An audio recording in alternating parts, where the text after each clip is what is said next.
अस्सलाम वालेकुम friends, welcome to सोना पिजन क्लब। उम्मीद करता हूँ सब भाई ठीक ठाक खैर खैरियत से होंगे। ले जी रावलपिंडी तरनोल में जा रहे हैं। नबील उर्फ गुड्डू भाई को माशाल्लाह अल्लाह ताला गुड्डू भाई के नसीब में करे जी 2 सलारे टैडी बच्चे।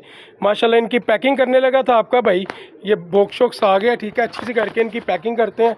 अल्लाह ताला जी हमारे गुड्डू भाई के नसीब में करे। बहुत ही तगड़े बच्चे हैं, सलारे टैडी बच्चे। देखें ज़रा माशाल्लाह बच्चों की स्टैंडिंग है, बच्चों के कलर देखें। सोना पिजन क्लब अकाउंट को फॉलो करना है भाइयों ने। वीडियो अच्छी लगे वीडियो को लाइक करना है।